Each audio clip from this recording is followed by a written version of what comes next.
Our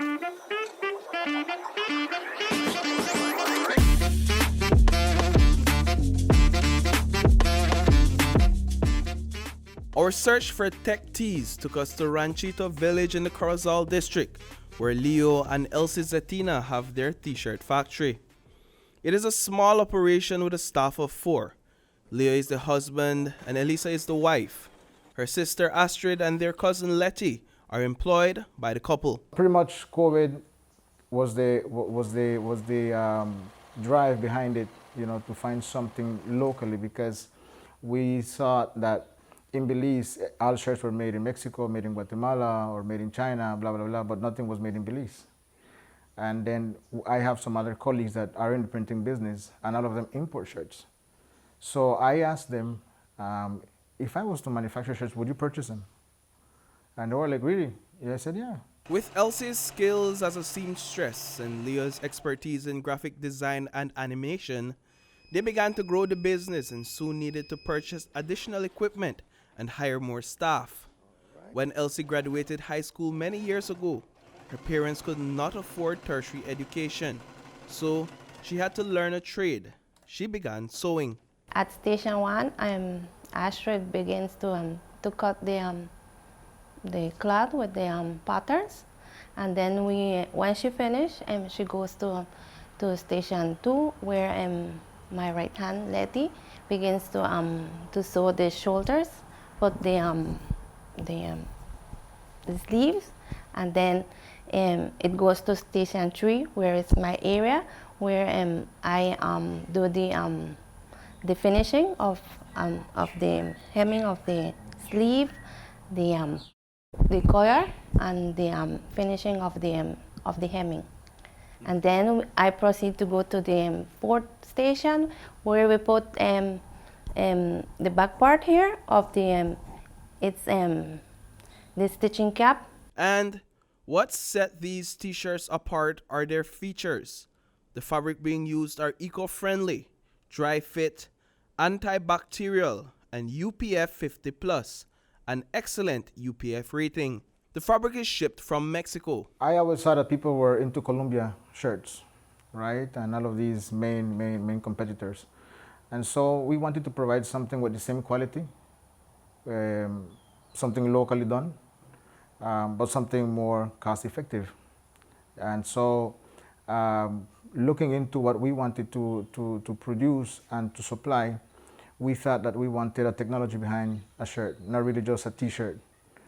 Because it's pretty much easy to manufacture a t-shirt, but we wanted to provide more than a t-shirt, a whole technology behind. So hence the name came forward, Tec Tees, tees with technology. If you look into wanting to compete with the large enterprises, international, well-known brands, obviously it's mind-boggling, and probably you'll be very discouraged to do such a venture, right? But I think it's all about a mindset. And I think it's all about being optimistic, that you believe in what you are able to do. And one of my teachers once said that the only silly idea, let me rephrase that. No business idea is silly, right? The only silly thing is you that don't believe in what you can do, right? So, yes, we have a humble beginning, but I think that's like the beauty of a business. It's like a baby that you nurture. Since its launch, Tec Tees has produced and sold more than 3,000 t-shirts. Its clients include schools, private companies, sports teams, and the ordinary Belizeans looking to purchase high-quality, made-in-Belize products. The couple is hoping to expand the workshop and hire more employees in the near future to meet growing demands. I would like to say to young women and women that they need to believe in them. The talent is a gift of God, and we need to be more creative, because if we believe on us, we could do miracles. From the manufacture of Tec t-shirts to the fashion statement being made by Rossy brand, the owner of Rossy's Shoes. A resident of San Ignacio, Rossy began making shoes inside her home back in May of this year. Her mother is a nurse and was the sole breadwinner of the home during the COVID-19 pandemic. This inspired Rossy to start designing and creating shoes as a means of making ends meet. First, we do have to make molds in order to cut out the pieces. And then we start cutting it out with a blade. And then it goes to the sewing machine, which I have here.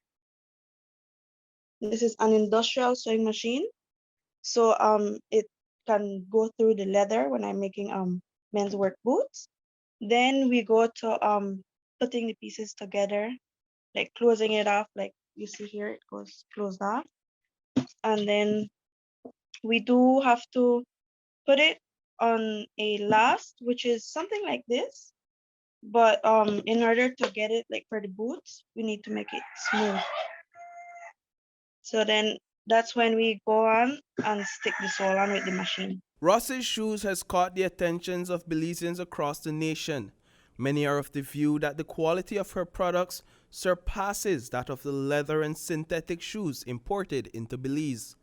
Over the last 6 months, Rossy has been able to sell more than 250 shoes. Yes, they say they last long. They've been surprised at how they could wet it and it doesn't fall off. And they've been really satisfied with it, and I've been really happy about it. My product, I try to get the best materials I get, even in synthetic, so this would not peel. And the soles, I make them like, comfortable, even the insole here. I choose out the lining as well to put here.